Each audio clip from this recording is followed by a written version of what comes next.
Well, howdy, y'all, and welcome to another shocking episode of the High Voltage Live Show. I'm your host, Willie Snyder, coming to you live from the Mile High City in Denver, Colorado. I'm joined by my awesome co-host, Mr. King James Stallcup, over there in Big Sky Country, Texas, giving an old hook 'em horns from the Mile High City. And we really appreciate you guys joining every week. It means a lot, getting so much participation. And I just want to go ahead and set the record straight right away because I know everyone's going to get me on it. I owe you a little something, you know. Dallas Stars! Dallas Stars! Dallas Stars! Dallas Stars! All right, that's enough. You should be ashamed. Take that. Go change clothes. You should take that shirt off. Yeah, this is my Captain Landy. He's back, so regardless if we lost, we at least got our captain back. Right away, we got John up in the house. What's up, John? What's up, John? Giving a hook 'em horns to John's in the house, and look what we got going on here. Who's that? I don't think I know. Oh, it looks like old DJ's coming back, champion of last week. See, DJ, he just told me, he said he liked the other song better than this one. Oh man, this guy's got jokes. I tried to tell y'all the Stars was going to win. Y'all under that false belief that you can hang with us Texas boys. I just don't understand it. Well, you got our best guy. That's why we had to give you our best guy so you could beat us. That's okay. So I'm okay with that. I'm perfectly cool. Buy our championship. I don't care how you do it. Yep. It is what it is. We didn't expect to have to play against Miko in the playoffs, but you know, it is what it is. You know, we miss old Moose, and it shows. He's really tearing it up for you guys. I actually watched some of that game. Dallas actually has a pretty good team. Yeah, they're all pretty good level, so they could keep a lot of pressure. And man, they had the Jets on their heels pretty much the whole game. And yeah, I watched some of that crazy. too. I was like, wow, Dallas actually might have a chance to win it this year. Yeah. So this week I had AI make a meme just to see what it could do, and I don't think it was too bad. I mean, it's all right. It kind of doesn't make a whole lot of sense, but it's still pretty funny. So. Well, you actually sent one, so I doubled up on it beside each other. Okay. So everybody can see Okay. it. So we'll kick All it right. up. Because I started There you laughing go. when you sent it to me. I was like, you're just trying to piss some people off. I started laughing. Okay, here right. we go.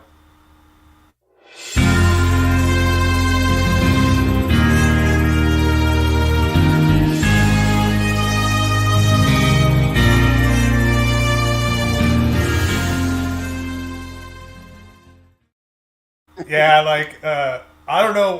Like I say, it's just whatever was in AI's mind, but it's the code of stall cup. So I guess it realizes, and it's funny because I go ask a bunch of questions, and it really aligns with what we've been saying this whole time about kind of what the myth is this week. You know, so Yeah. I have some audio from Thomas Dimitrovich from IEI News Live.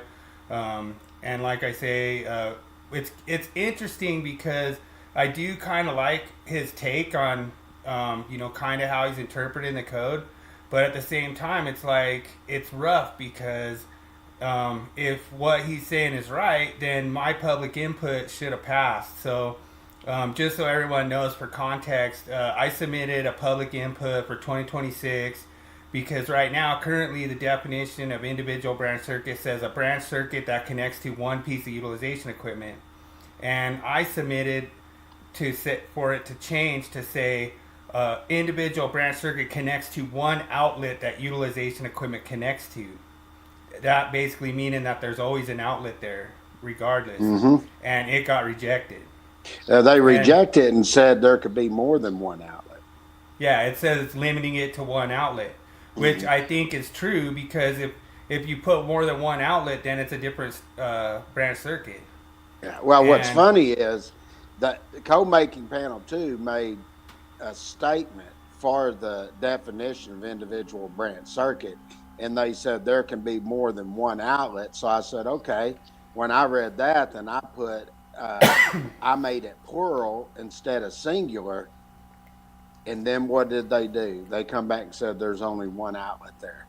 After they made a previous statement to something else, it goes to show you everything Bill and I've been saying all these years, they can't even get on the same page because we've stated over and over you have to take the code as a whole. And this is where you get into problems. And Bill is pointing out, especially when you get to Article 625, where this becomes a problem also. So have at it, brother. Yeah, and I guess we could go ahead and roll the myth. Okay.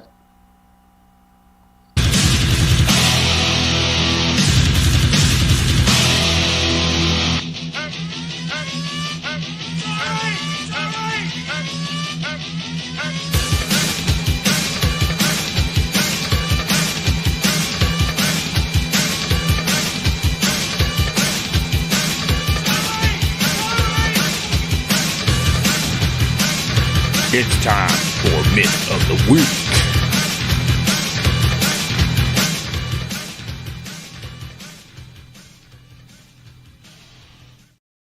All right, so I'm going to do something a little bit different this week. I have like a little short 7-minute audio, 10-minute audio from Thomas Dimitrovich. And what I'm going to do is I'm going to go ahead and roll it. And so if you have anything you want to add, James, you can just tell me to stop. I can stop the audio. And if anybody in the chat wants to, comment or have any questions on what's being said, there's a lot of things I agree with Tommy on. But at the same time, if what he's saying is correct, then my public input should have passed because it would have made sense. So here we go. I'm going to roll it.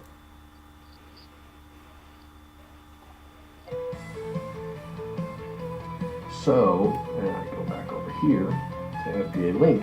So you have they narrow in on for this section to 15 and 20 amp receptacle outlets. Now we can look at what the definition of a receptacle is. We can look at the definition of an outlet, and I know Willie, you would love to go to the definition of an outlet.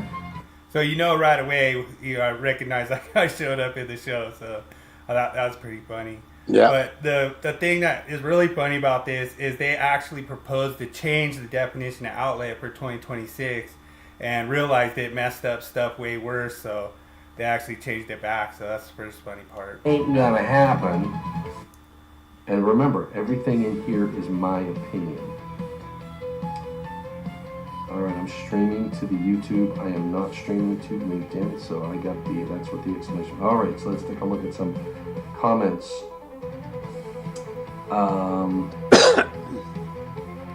Is a multi-outlet assembly multiple outlets? No. So it's funny, right away, he instantly says no, it's not even a question. So this is like the first part of what I'm saying about how you can take a multi-outlet assembly, you can install it on an individual branch circuit, and there's only one outlet. Even if there's 12 receptacles and 12 receptacle outlets on that multi-outlet assembly, like you were saying, King James, about it's called a multi-outlet assembly. That's why right. does the code only look at it as one outlet? Because technically your current is only connecting to one outlet, regardless how many are paralleled off that. So Yeah, I don't and know if you had anything to add on that. Well, and when you look at a multi-outlet assembly also, based on the way they're used, if they're used simultaneously or not simultaneous, there's two different ways to calculate that. And you have to go and look at it. I think it's 220.14H1 and 2, if I'm not mistaken. But you don't. But when it's just an outlet, you calculate it totally different. And what's interesting is if you look at that, you've got H for multi-outlet. But if you're doing a single receptacle, then you're looking at I, which is just the next one below it, and it's telling you to take each one of those at 180 VA, where you do something totally different for a multi-outlet assembly. Now, what else is interesting when you get into that is, we've talked about, the definition of what an outlet says and all that. But is there a definition when you deal with a multi-outlet assembly? And we do have a definition for that. So when you go look at a multi-outlet assembly, it literally tells you it's a surface flush or freestanding assemble. And basically, what is it? It's an enclosure provided with what? One or more receptacles. Now, the interesting part about this is what does it say after that? It says, for the purpose of supplying power to what? Utilization. Yeah. Now, isn't that something?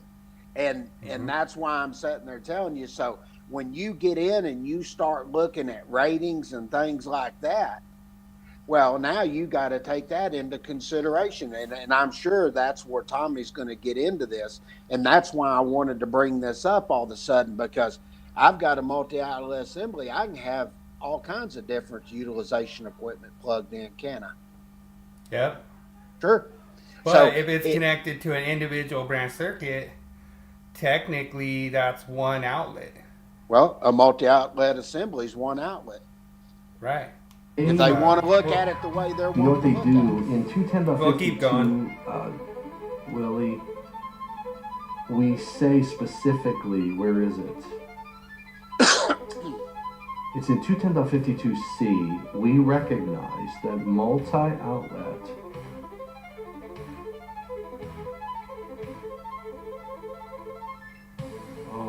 we recognize every so many inches. I think it's for a every 12 inches. multi-outlet. Let's see. For the purposes, there it is. For the purpose of 210.52C parent text, for the purposes of this section, we're using multi-outlet assemblies. Each 12 inches of multi-outlet assembly containing 2 or more receptacles installed in individual or continuous links shall be considered to be one receptacle outlet. One out. Stop it right there. So, okay, now I want everybody to pay attention to what's going on here, because when you go look at 210.52C, the heading that's going to be there is countertops and work surfaces. Okay, Right. They're gonna, and I got a feeling where he's going to come in this, he's going to talk about wall space. This has nothing to do with wall space. If he starts this with wall space, I've got a problem, and I'm going to tell you why. Because when you come down and you look at C1, he's going to come down and he's going to talk about wall space here, and it's going to say receptacle outlets installed point along the wall that is more than 24 inches measured horizontally from a receptacle outlet in that space. Then they're going to tell you that the receptacles have to be in accordance with 210.52 C3, and then when you drop down to C3, it gets into the receptacle outlet location, and then it gets into talking about this.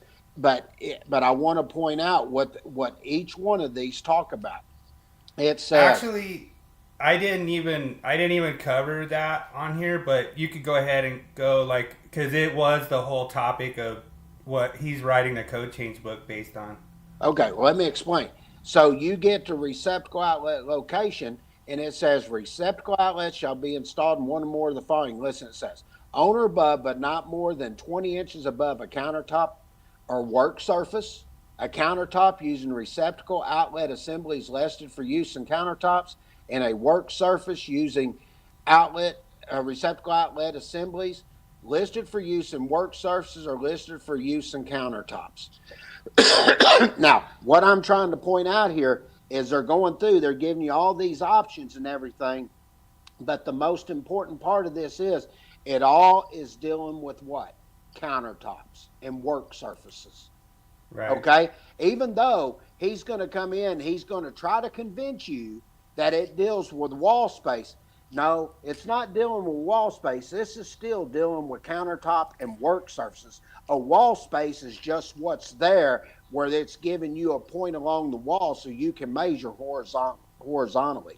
And as far as So- him getting into looking at the multi-outlet assemblies here, when you get into this and you drop down, I want to point another. When you pick up C2, what does it say there? It says island and peninsular countertops and work surfaces. It's Right. not, and the reason I'm trying to point this out, because nowhere right here is it talking about wall space. Okay? So it's what he countertop was and saying- work surface. What he was saying was that nothing in 21052A says that you don't that those countertop and work surface receptacles count as wall space. So they're saying he's basically making the call that they had a mistake in the code saying that you had to still consider that wall space per 21052A.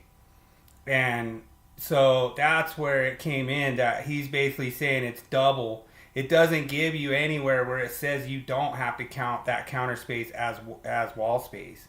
And so he was saying under the previous codes they had an error in what they did, because they were saying that you would still have to count it as wall space at the same time.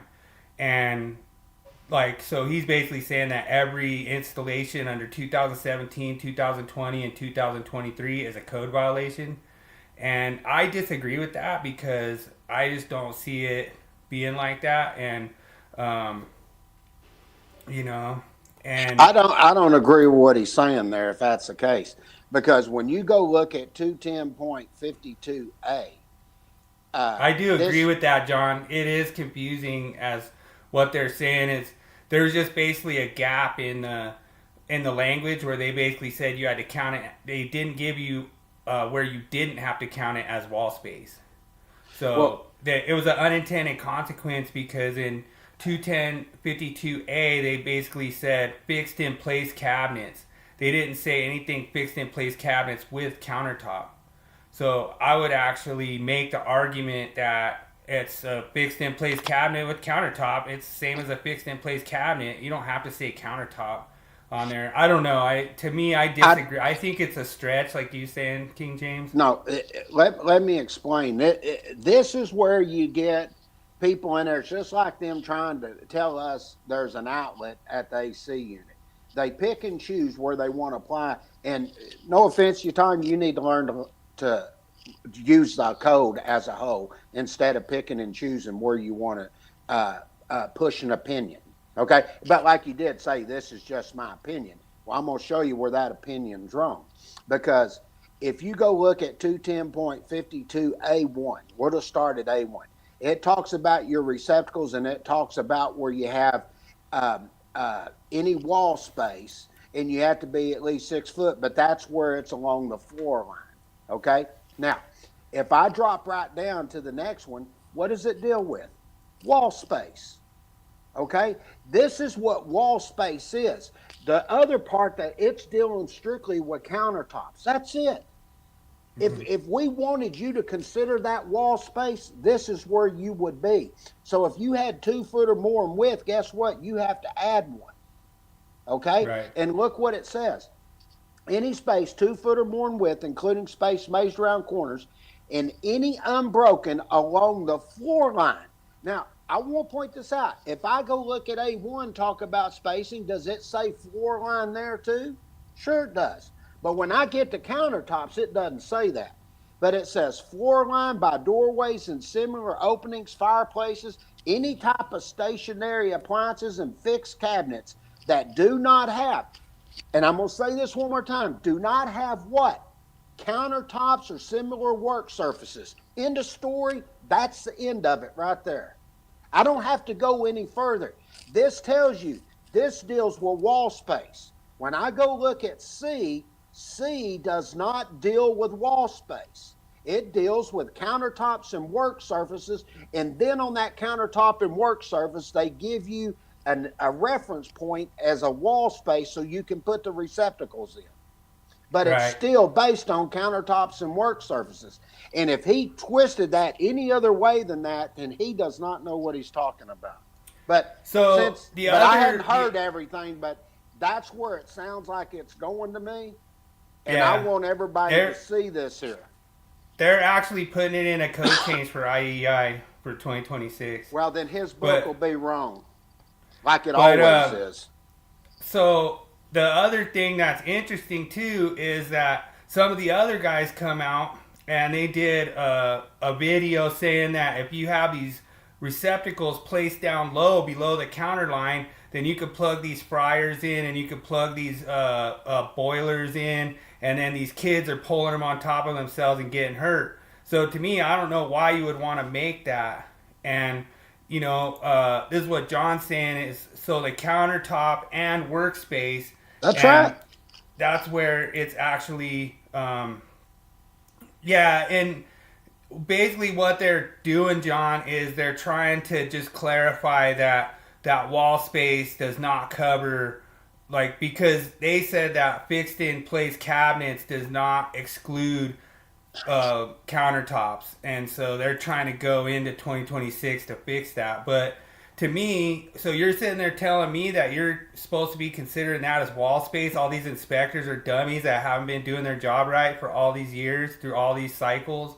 And dude, trust me, I didn't want to go into that really, John, because that's not really what the myth is about, but you're right. And so you'll hear Tommy D go into some more. I think we only got about 5 more minutes. Well, I left want to now. hear the rest of it, because if that's what he's saying, I just explained and proved he's 1,000% wrong.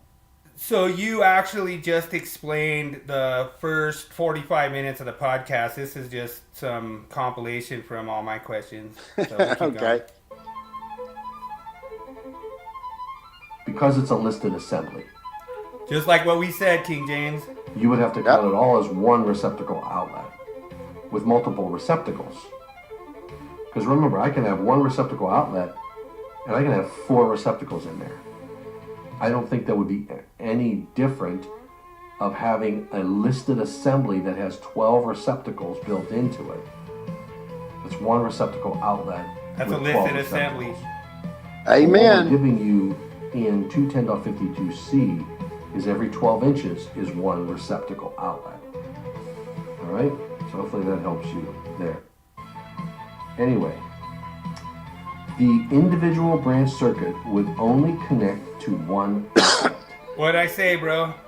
It's an individual. What'd I say? But remember, I'm not sure where you're going at with that. What do you Willie, mean, but where am I be going? careful of My public input.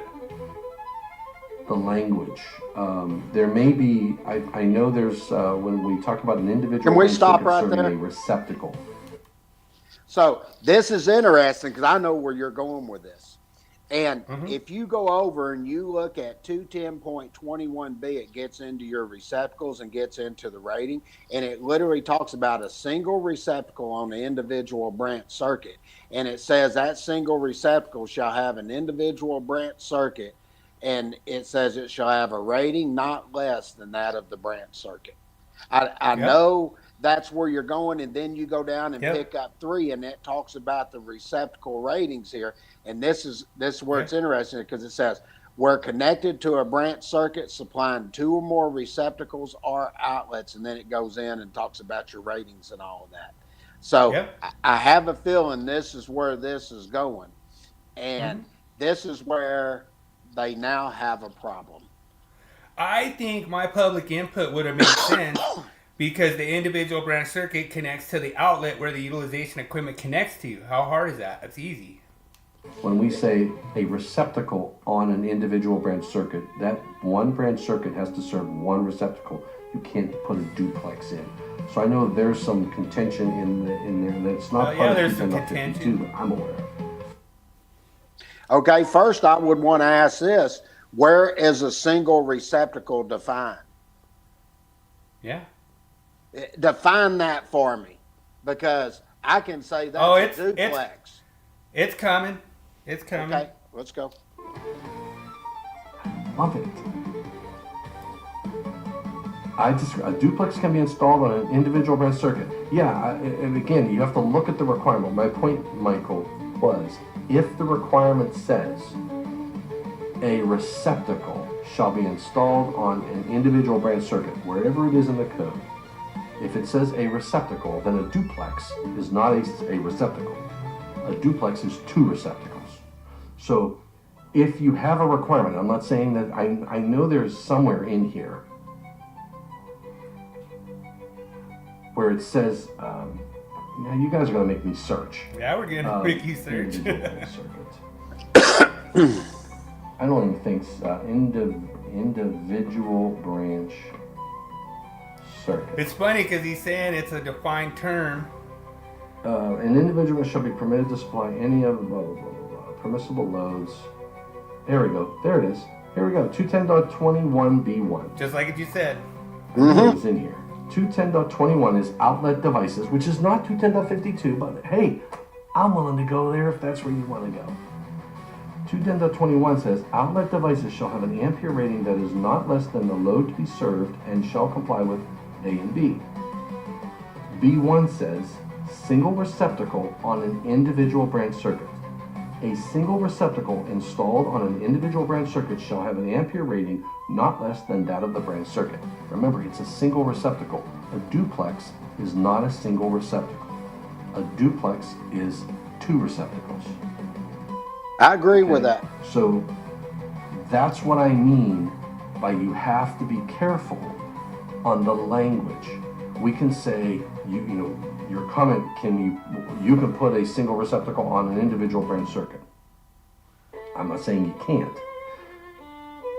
What I'm saying is in 210.21b1, it specifically says a single receptacle installed on an individual branch circuit shall have an ampere rating not less than that of the branch circuit.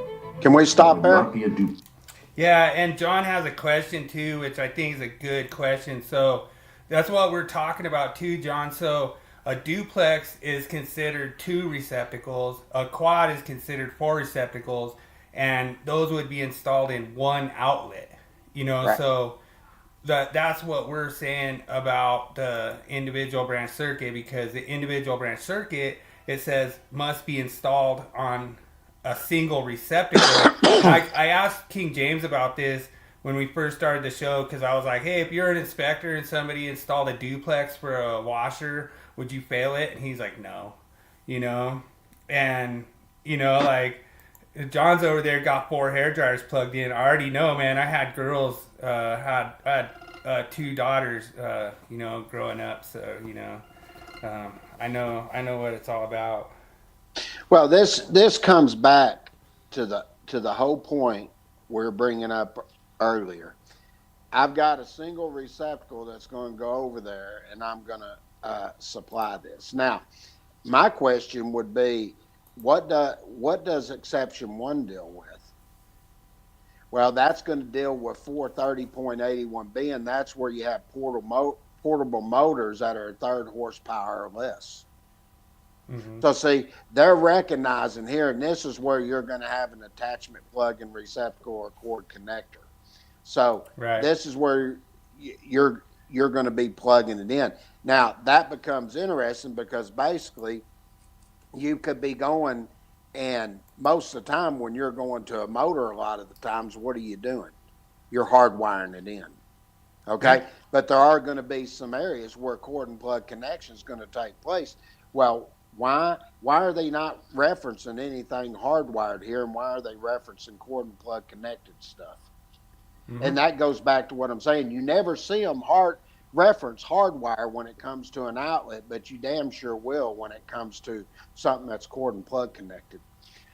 Yeah, and I feel that this opens the door for a single receptacle to be connected to utilization equipment with no outlet. Mm-hmm.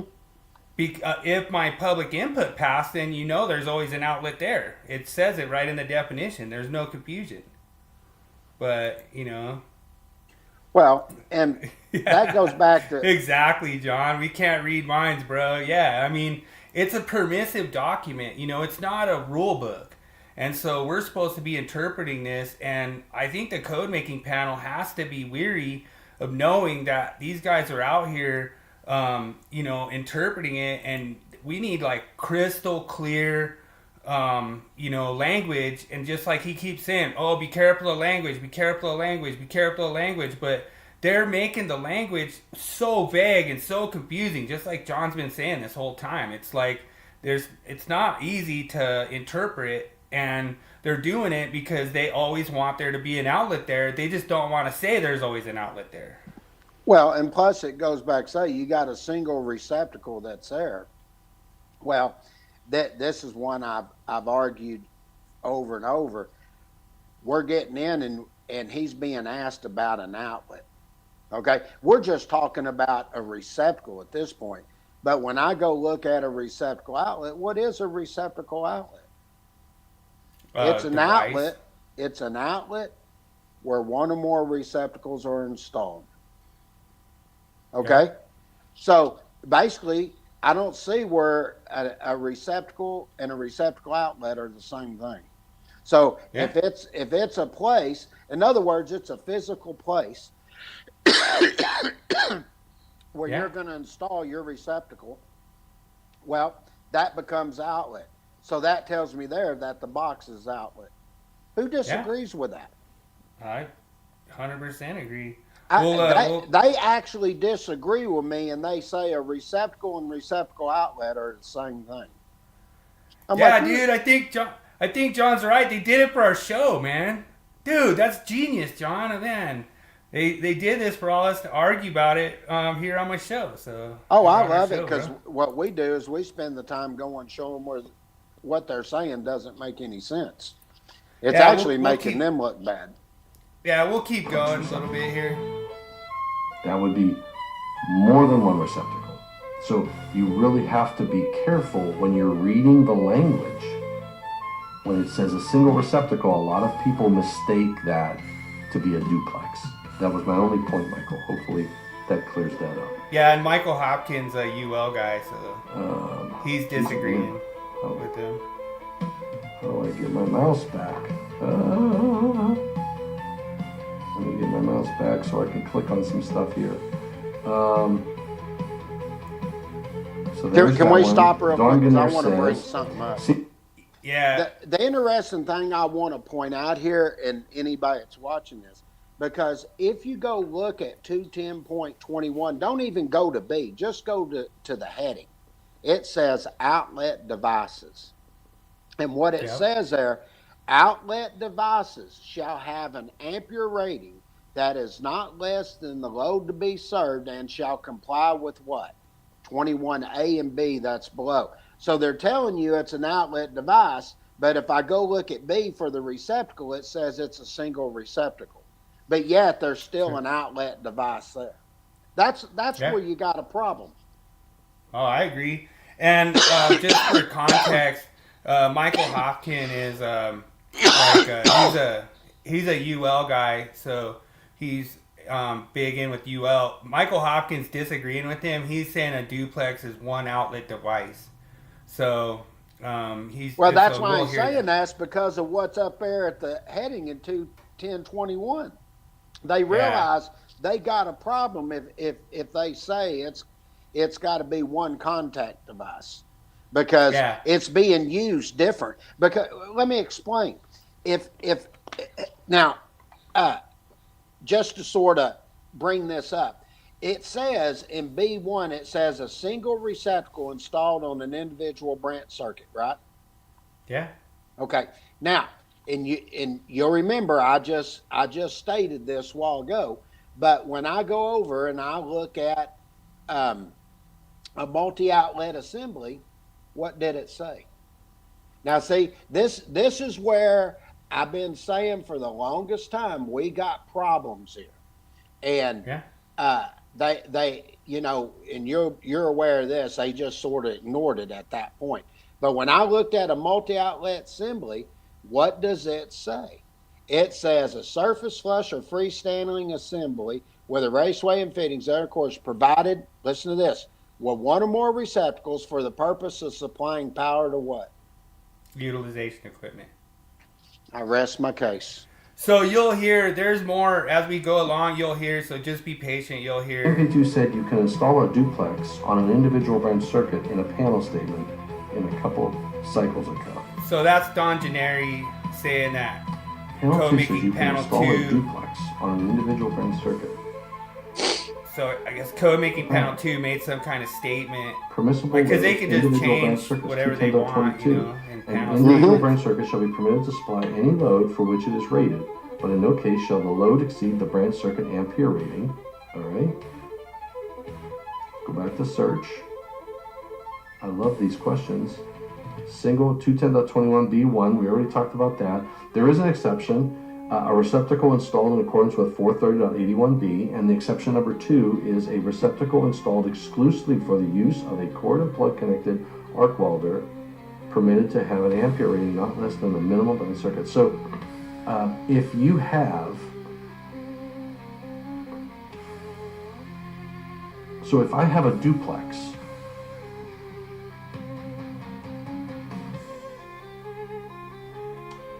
if I have a duplex, I knew you'd like the violin, James. Yeah, he's trying to figure things so out on now because he didn't know what he's one talking branch about. circuit. See, I have a branch circuit that comes from my panel board and goes and hits a duplex receptacle.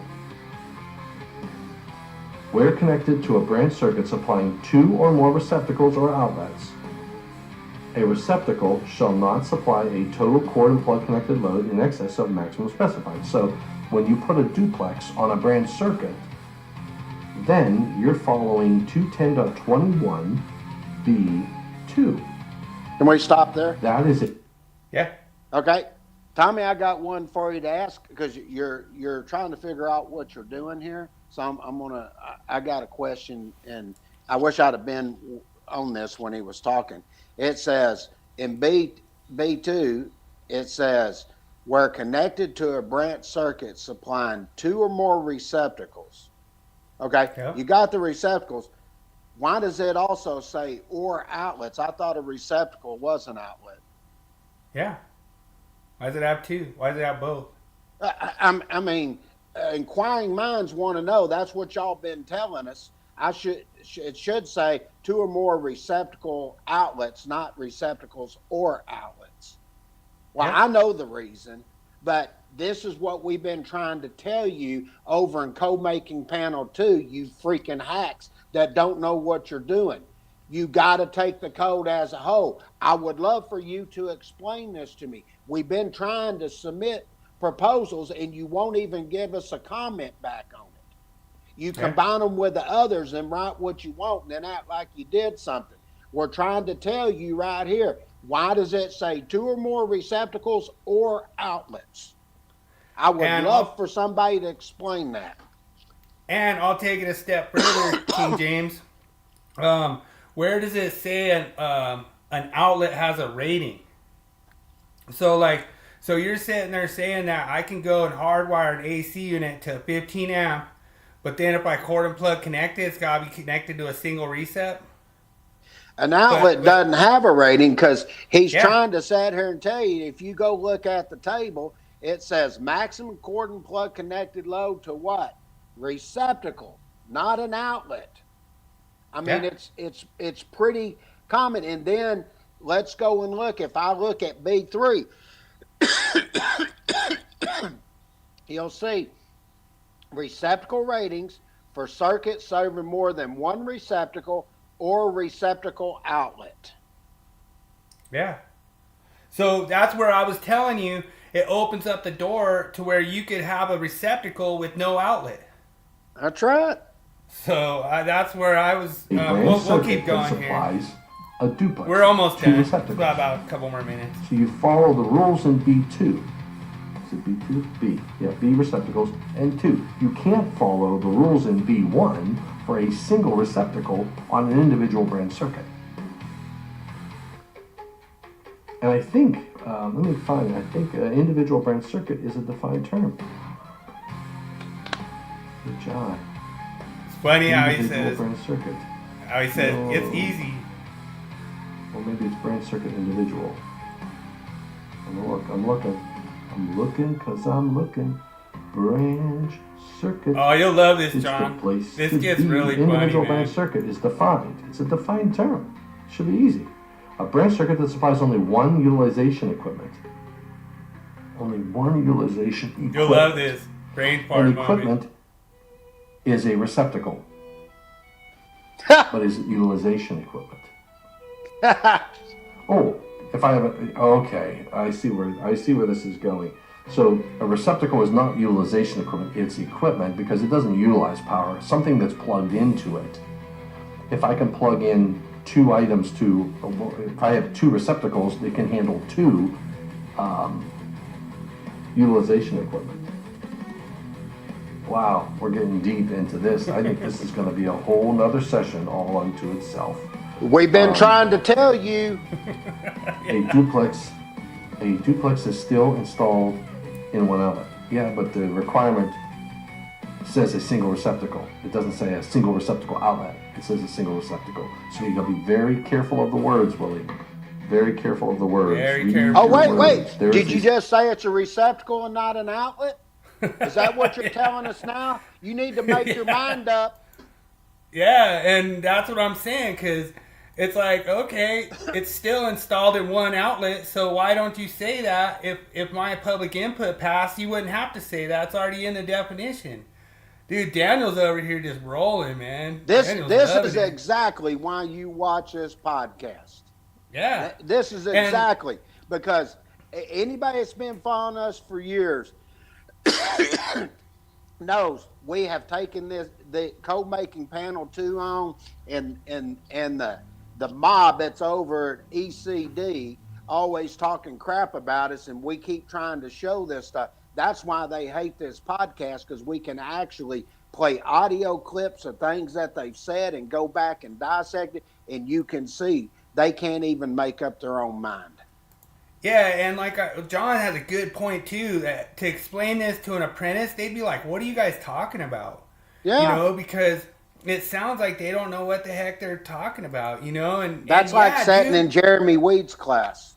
Yeah, for him to sit there and go, oh, I thought it was hilarious because it just put himself right on the spot when I asked the question, and he just says, oh, well, you just have to be careful of the language, and it's like, dude, the language I proposed to change would have clarified that they rejected it, saying it wouldn't clarify it, and you're right, King James, they didn't say anything about the limiting it to the number of outlets. They said that an outlet doesn't have to exist as long as it's connected to one utilization equipment. And Weedman said tonight you could have 100 things plugged in and unplug 99 of them, and it's an individual branch circuit. I'm like, can you believe how stupid that sounds? He said you could have 100 things and unplug 99 of them and just have one plugged in, and that's an individual branch circuit? Yeah, by definition. Oh, God. I know. Oh my God. I already knew he was stupid, but he just went to another level with that comment. Yeah, let's keep going. Stackable washer dryer is one piece of almost utilization equipment on the market. It has 2 cords, one for the washer, one for the gas dryer. It requires a duplex. Well, then that would be an individual branch circuit. But if you have 2 receptacles, you can't size the receptacle based upon a single receptacle on a branch circuit, on an individual branch circuit. You would call that a duplex, or 2 receptacles on an individual branch circuit. So I think you're still following within the rules, because the individual branch circuit is one utilization equipment. All right, so I want to cover this one. So this is Michael Hopkin from UL. He said that there's a piece of equipment on the market that is considered by the manufacturer one piece of utilization equipment, but it connects 2 cords. So in this case, I would agree with Michael Hopkin that you could use a duplex receptacle and you connect 1 piece of utilization equipment. The only problem would be if the manufacturer considered that 2 pieces of utilization equipment, and they considered the washer 1 piece of utilization equipment and the dryer another piece of utilization equipment, then you would have to have 2 individual branch circuits to that duplex. And so I think that's where a little bit of confusion came in. And I think Michael Hopkin threw Tommy for a little curveball in there. And he's right, because I don't know, without looking at the manufacturer instructions, if the manufacturer considers that 1 piece of utilization equipment with 2 cords. I would almost say that if it has 2 cords, I would say the manufacturer considers that 2 separate pieces of utilization equipment, which would mean you would be required to have 2 separate individual branch circuits. I'd have to So, look at the listing and labeling on that, but I will yeah. say this: that doesn't matter what the manufacturer instructions say, because didn't they tell us that the NEC Oh, yeah. overrides it anyway? Yeah, Which is you a just do bunch what. crock of shit. Yeah, you just do whatever. We're To your almost point, done. Michael, it You'll love my comment at has the to end. plug into 2 receptacles, but the requirements that I see for sizing the receptacles, I can't use a single receptacle on an individual branch circuit. I would have to do a branch circuit that supplies more than Branch one circuit. receptacle. It's not an individual branch circuit I'll anymore. follow those rules. And an individual branch circuit. This is where they get into the definitions. Oh, Michael. Yes, it is. Because Michael Ooh, says man. a duplex is not a single Yes, it receptacle. is. He says it's a single receptacle. Michael, a duplex receptacle Michael is 2 Hopkins said it receptacles. was a single. If you look at Michael Hopkins said a duplex was a single device, a single outlet. He doesn't know what he's talking about. It's He two, said it was a two single devices. outlet devices. But he's the wrong. definition of a receptacle, You'll hear you go over what you were talking about, King James. if you look at the definition of a receptacle, it's a contact device installed at the outlet for the connection of an attachment plug, not plugs, plug, or for the direct connection of electric utilization equipment designed to mate with the corresponding contact device, not devices, one contact device. A single receptacle is a single contact device with no other contact device on the same yoke. That's right. I A agree multiple with that. receptacle, or a duplex, or a quadplex, etc., is 2 or more contact devices on the same That's right. yoke. That's correct.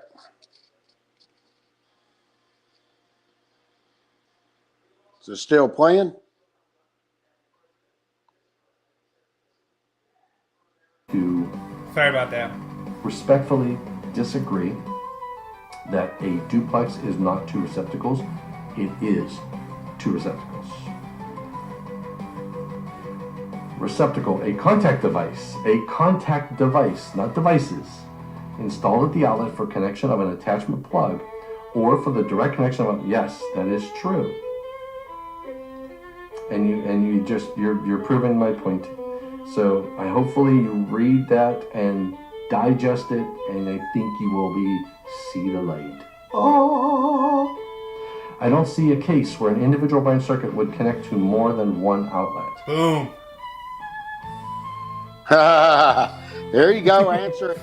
Yeah, I never said it would.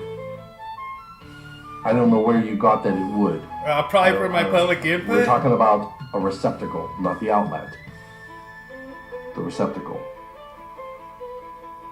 Hopefully we get that one straight. Yeah, hopefully we get that one wait, straight. stop it right there. So now he's trying to say not on a receptacle, but you can an outlet. Well, you just told us you couldn't have more than one on an outlet. You rejected that. Well, Yeah. he needs to make his mind up.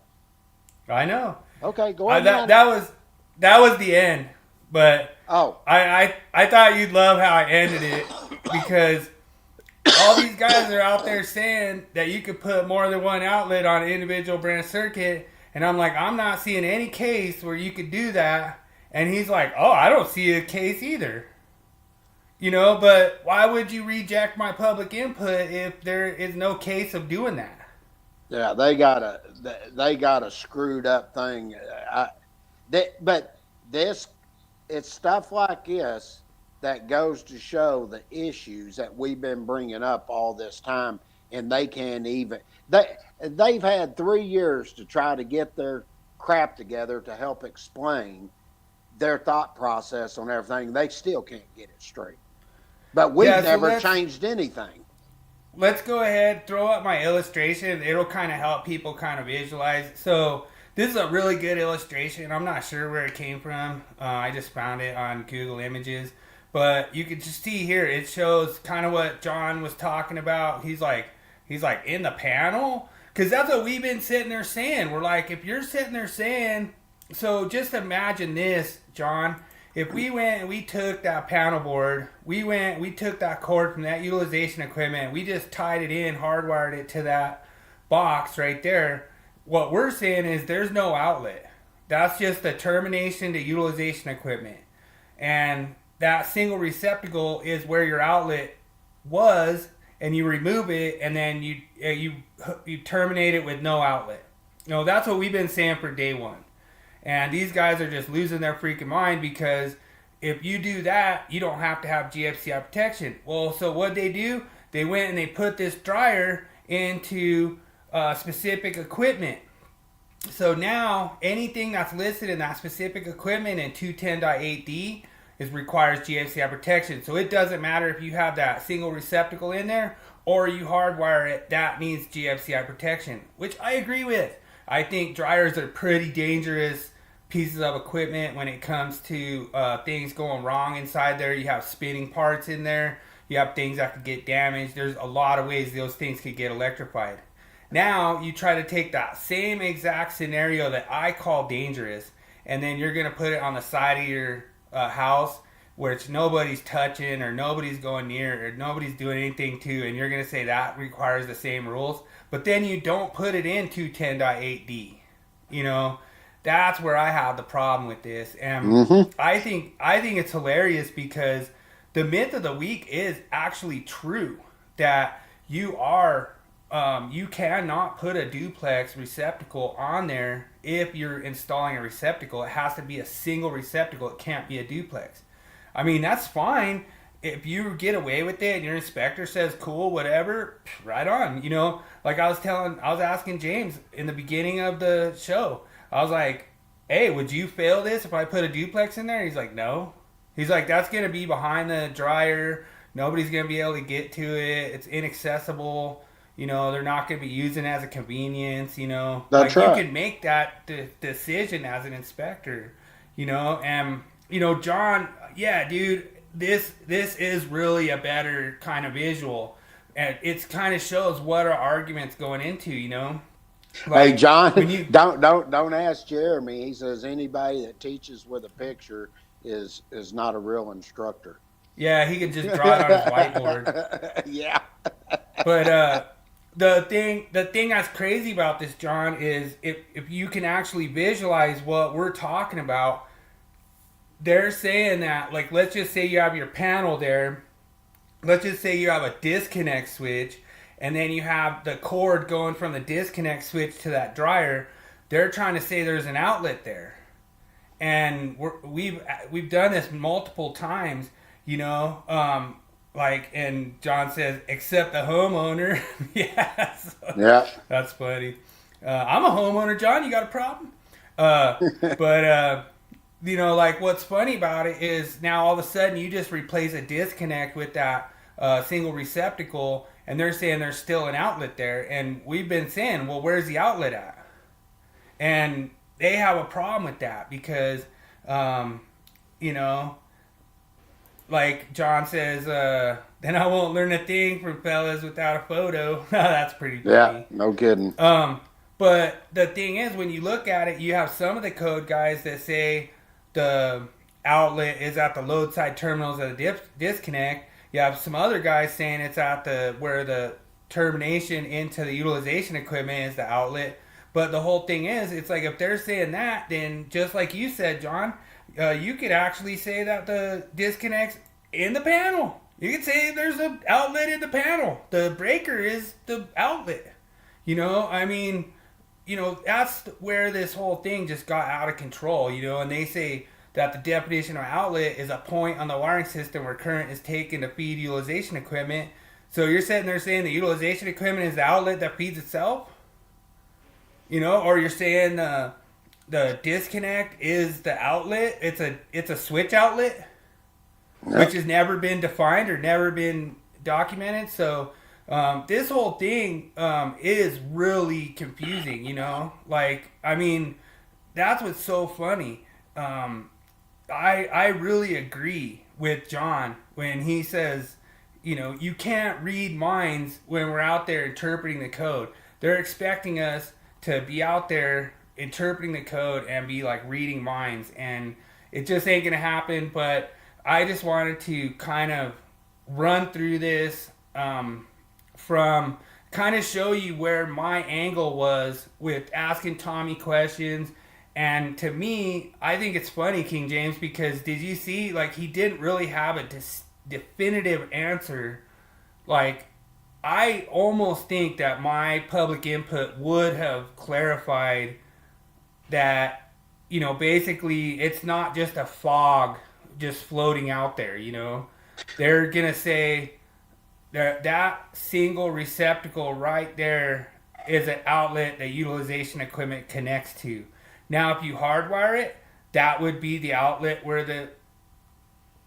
it's hardwired to the utilization. You know, but they can't say that. They realize they can't pass that language because nobody's going to agree with it. And they can't say there's always an outlet that exists. That was actually in my public input. It says that it's a point on the wiring system where current is taken to feed utilization equipment, and then it says in the definition of individual branch circuit, it's a branch circuit that terminates to one utilization equipment. It doesn't say anything about an outlet. So that's always been like our argument since day one. Me and King James has never flip-flopped on that. We've always said that from day one. And like, I remember when I brought it up to you, I'm like, hey, this is what all these guys are saying. They're saying the disconnects the outlet. They're saying the outlet's over here. They're saying that. And you're like, well, let me make an illustration. And then you went and made an illustration. We went and asked them. You guys can't read. You guys are, they said the hard R word, you know, like all this different stuff, you know. And it's like, oh, all right. That's cool.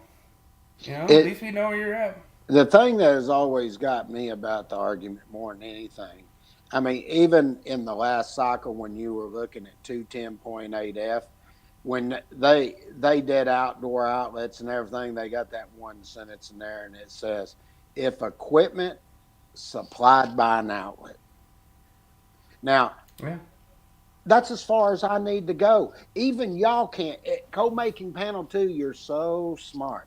You know, we've been trying to tell you, you can't even write it correctly because you're telling us that the equipment has to be supplied by an outlet. The outlet doesn't get installed once you put the equipment in.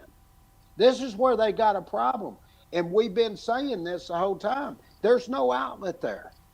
And everything that we've done up to this point and all the proposals and everything that are submitted, you know, they just keep tripping over themselves with everything. Yeah, so I just kind of want to kind of go to like the next level on this and just say that there's not always an outlet installed on an individual branch circuit. Sure. Well, I'd put some stuff together here, but pretty much we've already covered all of this. It was everything we already just covered, so I don't even need to look at it any further. That's why I was trying to send you the audio, but, you know, like I say, awesome as always. Thanks, everyone, for going through that journey of me asking questions from an electrical engineer. And I thought it was funny when he was like, a receptacle is equipment. And then he's like, but wait, it's not utilization equipment. So, like, if they would have passed my public input, I think it would have made more sense. I think it would have helped the code be more clear, but they disagreed and they rejected it. And to me, I was glad either way. Like, I put it out there. I was like, okay, if they pass it, it'll clarify it this way. If they reject it, then we were right the whole time. That's right. So we were right the whole time. So been trying to say it for years now.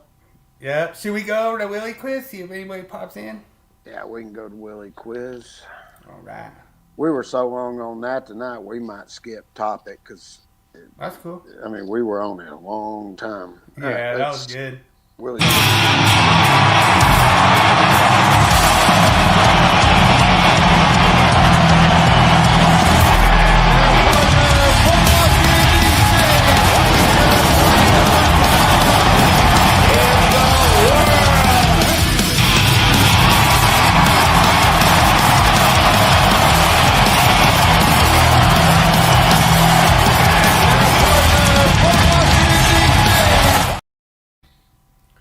Yeah, so I don't know if Adam's gonna pop in. He did like a front flip the other night, and it was pretty rough. Like he might be still hurting from his Winnipeg front flip.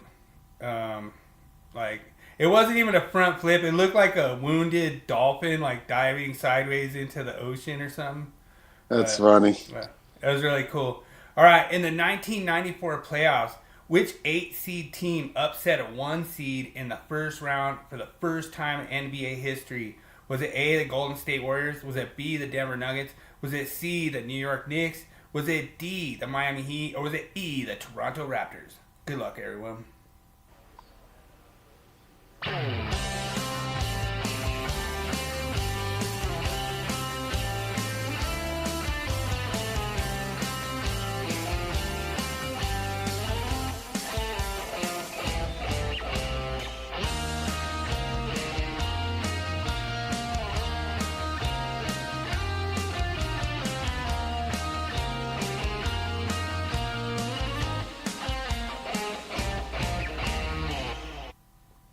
So I do want to give a shout out to John.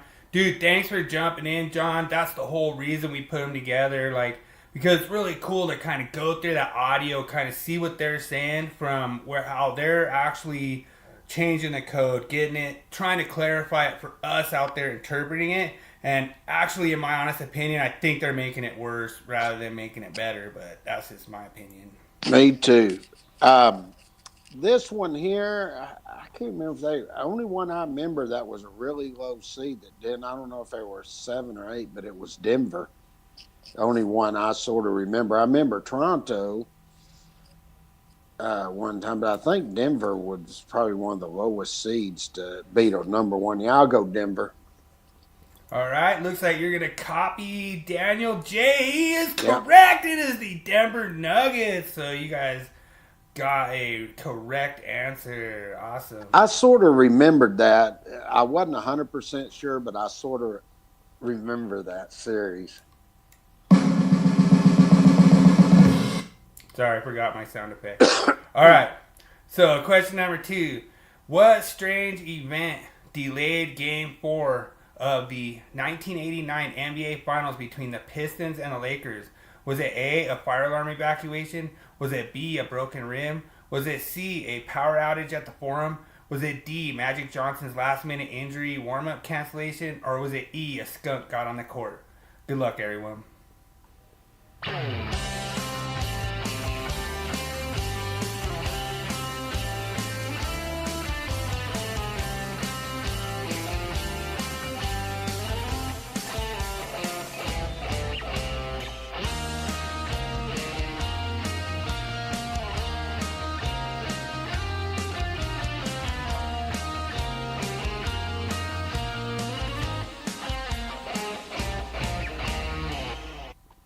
And I already know where you're at. 1989, you were at the NBA Finals between the Pistons and the Lakers. But I do sort of remember something about this.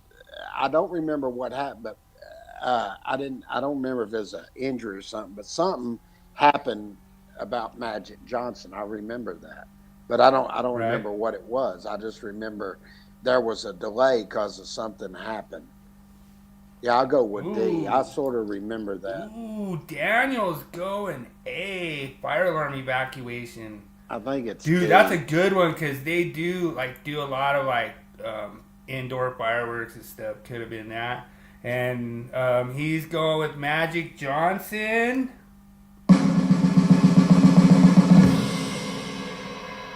You guys are both wrong. The correct answer is B, a broken rim. Somebody dunked really hard. And, was that Magic Johnson that broke it? It might have been. Probably. Because I remember something about Magic Johnson. That's why I was like, that's why I went with it. Okay. Maybe it was him that broke the rim. I didn't look at who actually broke it. All right. Question number 3. During the 2007 playoffs, which player infamously stepped onto the court during a scuffle, leading to a suspension that may have cost his team the series? Was it A, Tim Duncan? Was it B, Dirk Nowitzki?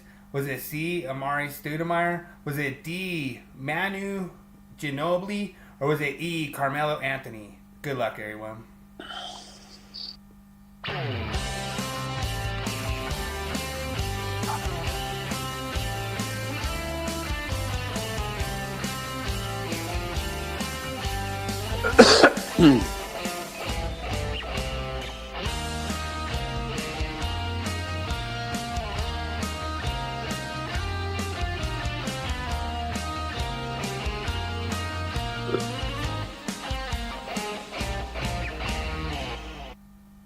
I sort of remember this when it happened, and that was Amari Stoudemire. But I don't. I was trying to remember. Did he also step in court, and then it escalated into the stands too? I think that one was Carmelo Anthony's. Was that Camaro? But the Camaro Anthony wasn't during the playoffs. No. That was something during the season. I Yeah. remember Stoudemire coming out because there was it was all over the news back in about him stepping out on the court and getting suspended. I don't remember any of them other players getting suspended for that. Right. I'll go with Amari. It looks like you're going to copy Daniel's answer. You both are correct. Yeah. Correct answers. Awesome. So far, we only have one wrong answer. Hopefully we don't have to go to the tiebreaker because it's a hard one. All right. In the 2002 Western Conference Finals, which game between the Lakers and Kings often cited for extremely controversial officiating? Was it A, Game 2, B, Game 3, C, Game 4, D, Game 6, or E, Game 1?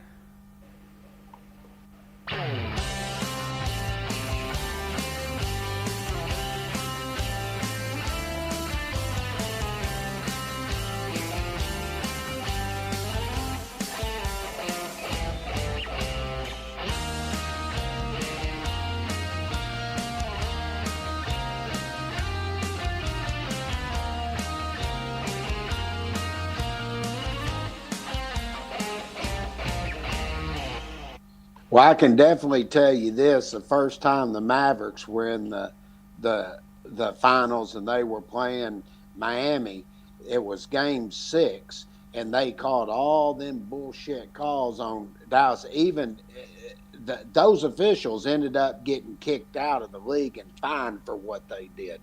Dallas would have won the championship that year. Dwayne Wade, you didn't win that championship; it was given to you. Dallas beat y'all. Right.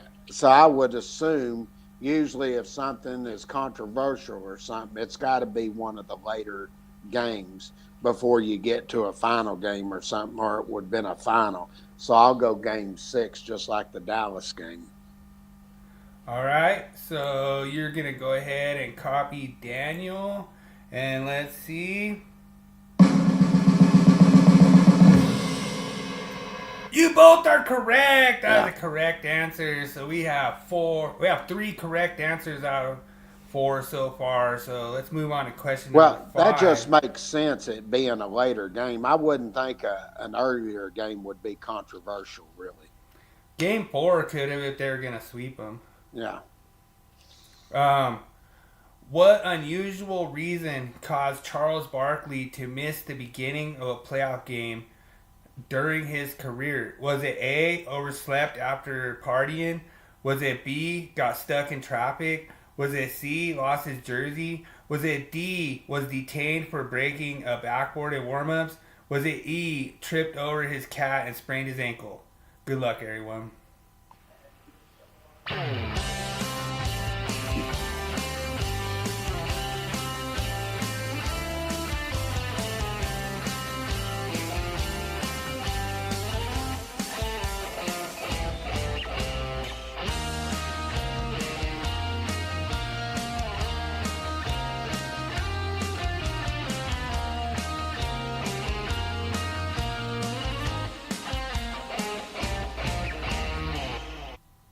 You know, it's interesting because I guess it wasn't a playoff game, but I remember one time he got he missed a portion earlier in the game because he got lotion in his eyes. I remember him talking about that. But, well, he's bald headed. He probably rubbing his head, and around his face and got it in his eyes is what I figure probably happened. So I wished I would have had that one in there. I was trying to think, beginning of a playoff game during his career, was the time for running a trip towards cat. Well, I don't think he would have overslept, not during playoffs or got scut. So it's got to be C or D.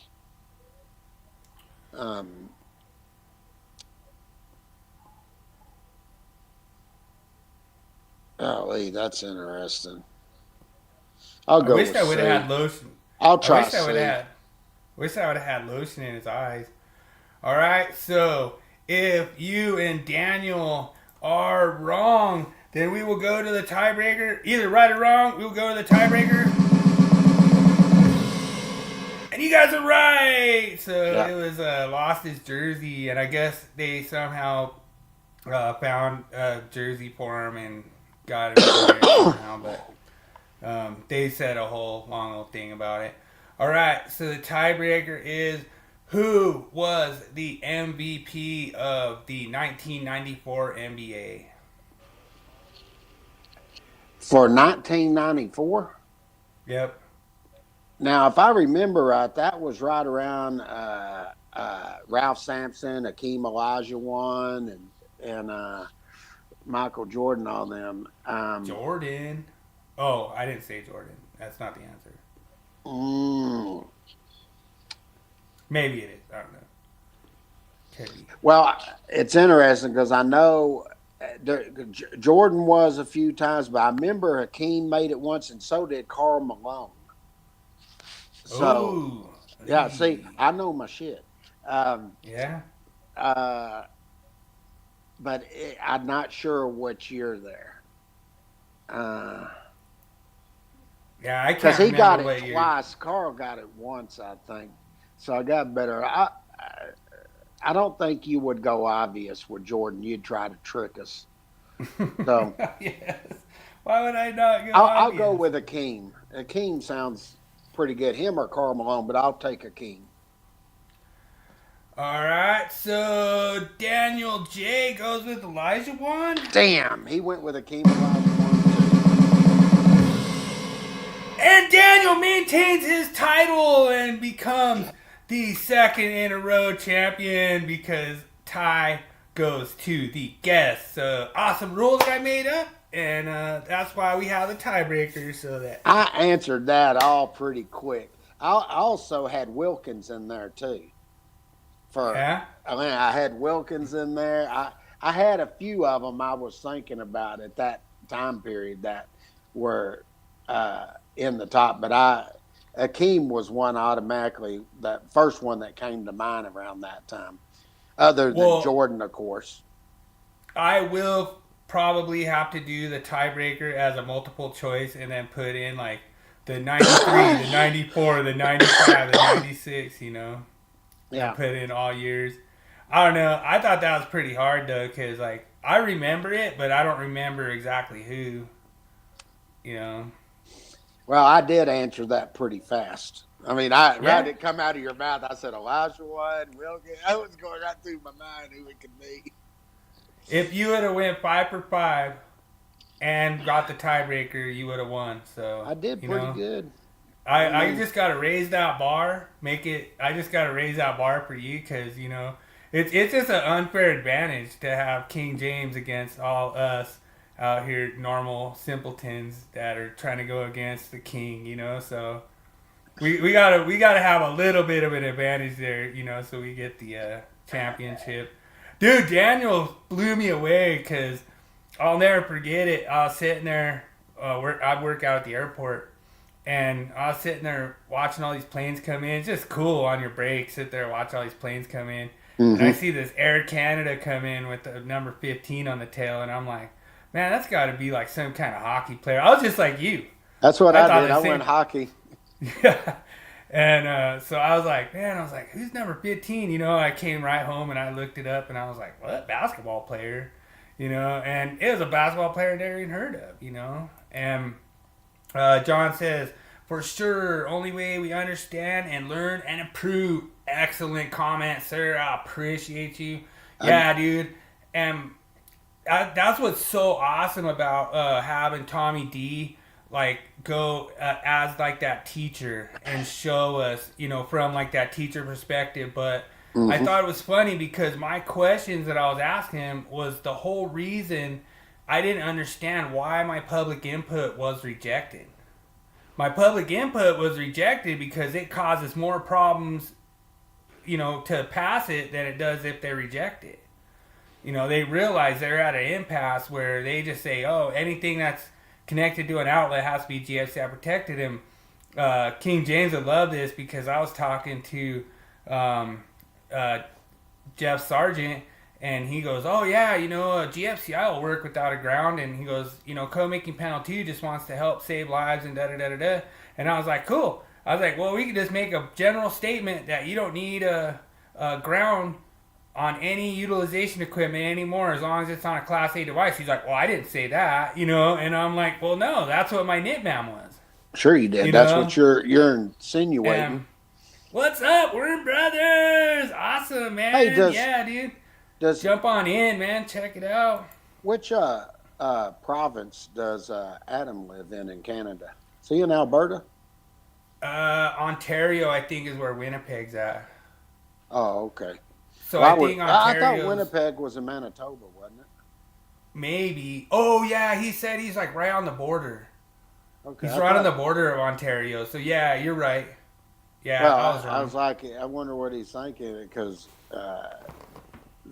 all the crap's going on there. Alberta's coming part of the U.S. And I think if they do, I think you'll see Saskatchewan and Manitoba follow too. Well, I have to give my pickle shot to Adam, even though he didn't show up. It's like he's like the forgotten, not forgotten soldier POW. He was not here, but I still got a shot for you, brother. All right. No, but I appreciate it. You don't have to do. I could give you extra time next week for code changes. You could double them up. Let's roll through the, what do we got? Tool of the week? Tool. Yeah. Okay, let me go and get that set up. There we go.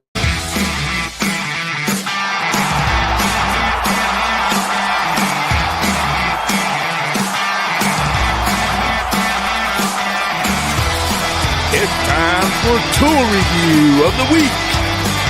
Sponsored by Electricians Only Tool Review and Nipex Tradesman.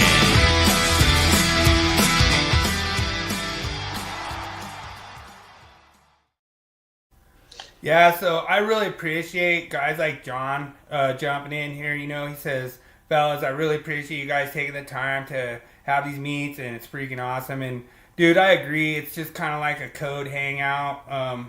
And we just, any question, there's no bad question. The worst question you could ask on here is the one you don't ask. But That's right. I appreciate you coming in, John. So this is the 500 lumen and 1500 lumen. It has brightness settings on it.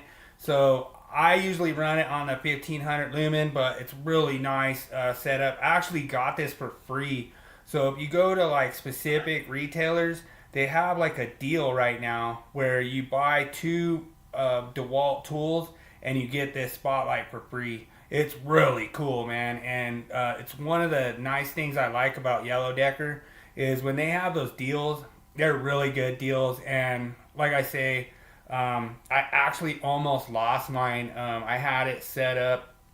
I was doing a job and I had it set up and I was using light for like to light this crawl space area, working there and everything. And I went and I was like, cool, everything's good, got everything done, cleaned all my trash up, got everything out of there.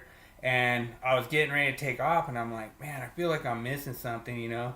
And then I realized my light was still hanging up there, you know? So I kind of wanted to use this picture kind of to show that I do use this light and My light was pretty much hanging almost in the same position, kind of like this. And luckily, I went back, got it, and like I say, it was probably a couple hours later. It was still burning and everything. So batteries last a long time with the DeWalt. That's the one thing I really like about them. And this is a really good setup. Like the way you can just set it up, point it on a spot. It has like that angle where you can point it straight up. It does have the rain and blood mode, which I think is pretty cool, where you could click it on the red spotlight, and then you could just work in rain and blood mode. So that's one of the other things that it has on it. I'm telling you. You got it going on there, I'll tell you that. It's pretty set up. But like I say, if you guys like to, like play Slayer and work and red light, it does have that mode. It has 3 modes. It has the 1500 lumen, the 500 lumen, and then it has the 500 lumen red spectrum that you can go off of. So pretty cool product. I like it. Like I say, out of all the spotlights out there, I think it's the most versatile. Possibly it might be better if it had some kind of like stand attachment or something to it, but obviously it's got that hook on it. You can hang it. You can do pretty much all you want. So I like it. Pretty versatile, pretty compact, and gets the job done. So It's all you can ask for. that's my tool of the week. Will recommend to a friend. All right. Okay, I guess we got man versus machine. Oh yeah, you'll love this one. It's perfect. Okay, let's see what we got here. Let me cue it up. For years, man tried to create artificial intelligence. On this segment, we find out, is AI smarter than King James?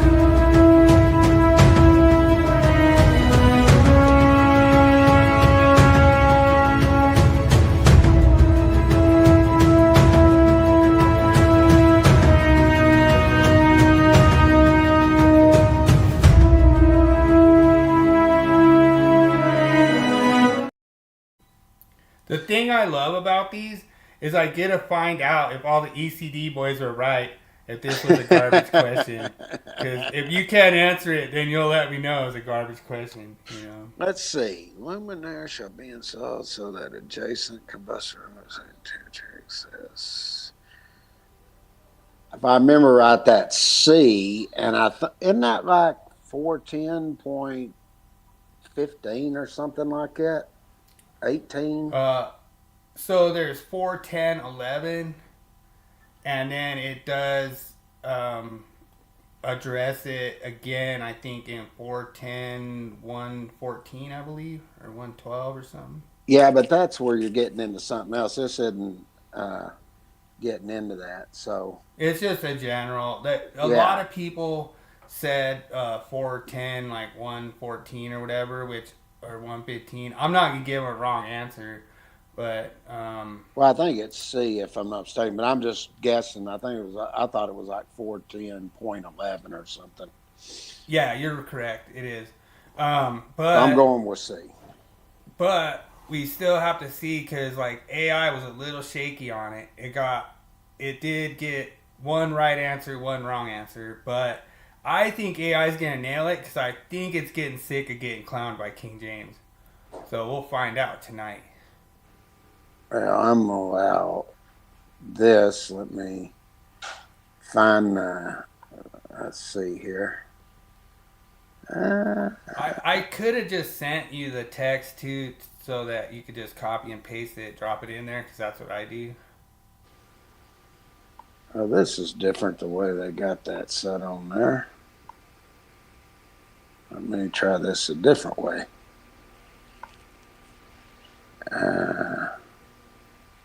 Sometimes ChatGPT's down too, so like if it's down and it can't work, automatic forfeit. Well, I was trying to. Because for some reason, I don't know why, it's weird. Like ChatGPT, it like gets wrong when you do the multiple choice. The multiple choice like throws it for a curve for some reason. I'm not understanding why. But like if you just ask it the question, it'll almost get it right every time. But if you do the question with the multiple choice answers in there, especially my special option E, dude, you know it's a really funny story. I started doing the Willie Quiz, and so I would ask guys questions at work, just like, oh yeah, about the code question. And one of the guys, he was being a real smart aleck or whatever, and he's like, E, all of the above, Mm-hmm. And I was like, dude, that's freaking genius. I need an option E for everything. It opens up so much more possibilities for King James to get it wrong, And so that's where I started the optional E answer. And then what I ended up doing was I'd take the right answer, put it in E, and then, you know what I mean? I could tell I could confuse you a little. Because you're like, oh, it could never be E, but then sometimes it is, Well, this is interesting because it's throwing up different things for me to look at now. I don't know what's going on. Okay, let me do Chat GPT. They won't be able to see it, but I've got it put in. Let's see what it says. Okay. So Chat GPT says 410.10a. It would be 9 degrees C, so it got it right. All right. Wrong reference, like an outdated reference maybe? Yeah, might be, but it still went with C, which is what I went with. Okay. Cool. Well, give another chalk up for ChatGPT. We're teaching it every week, and It's getting better. it's getting better. So we'll go to Wall of Shame? Yeah, Wall of Shame. Last thing this evening. Shame. Shame. Shame. Shame. Shame. Shame. Shame. Shame. Dude, that's got to be like the best intro I've ever made. But. Shame, shame, shame. All right, this was really funny. This was one that was at my local gas station, and it was one of those ones where I just saw it and I was like, "Oh, that's going on Wall of Shame right there." Like, dude, there's no way you should be running rigid like that, man. Like, that is ridiculous, man. Like, I mean, just looking at it, I'm like, dude, that's not even close to level. Okay, first of all, he's got a seal off there on one thing, but none of the other stuff. Yeah. I mean, that doesn't make any damn sense. Yeah, I mean, there's no way that irrigation controller is intrinsically safe. No, And that's why I'm it's looking within- at this. It's within that same zone. That's what I'm saying. I'm sitting here looking. I'm like, so you got one here, but you don't own anything else, and it looks like it's going back inside the store. It doesn't look like it's outside. Yeah. And what's so funny is that, well, for one, yeah, dude, John's like, throw a torpedo on those things. Like, dude, John's been out there. Me and John, we work together, man. We know. And I'll ask him. I'll be like, hey, does that look straight? He'll be like, dude, Wow. go get you a torpedo, brother. But the other thing that I think is hilarious about this is they must have went to school with the Paul Abernathy School of Conduit Support, because you don't have no support for that conduit. You don't have no support. Like, you have raceway supported enclosure there and no support at all. So like you have to at least have, I would have just put a piece of strut across there with some strut straps. Yeah. That would have been the best way to do it. But then they throw a support on the seal tight that doesn't even need it because it's less than 3 foot. Yeah, they put one there, but don't support the rest. Makes a lot of damn sense. I know.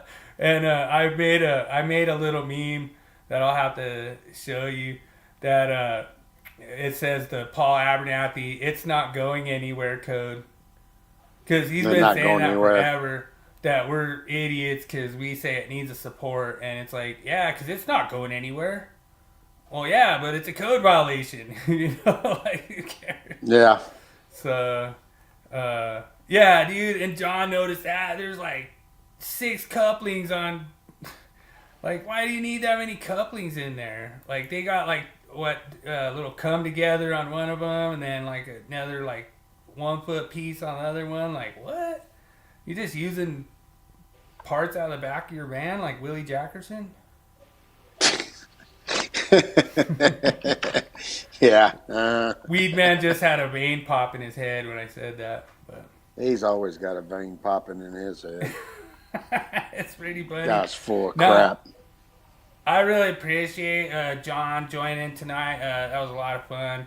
And dude, he's just like, dude, I'm just noticing all this stuff, like that's what we do this for. That's what we do the Wall of Shame for. We're electricians. We see this every day. We like to see this stuff, We have Worm Brothers pop in. Thanks so much, Worm Brothers, man. Awesome. Hope you're doing well, sir. Pretty awesome.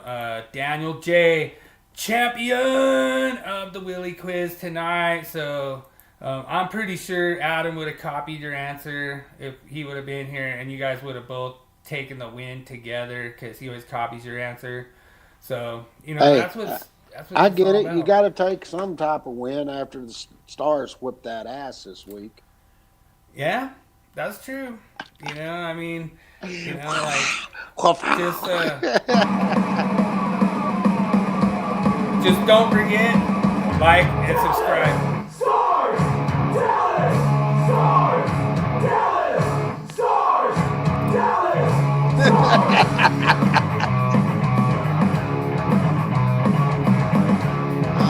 What can I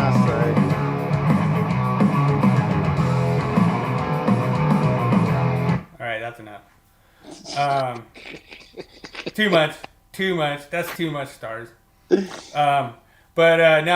Congratulations on your win, King James, and congratulations getting your first win against. I think that's why Adam's not here. I think he's say? If the Stars beat Winnipeg,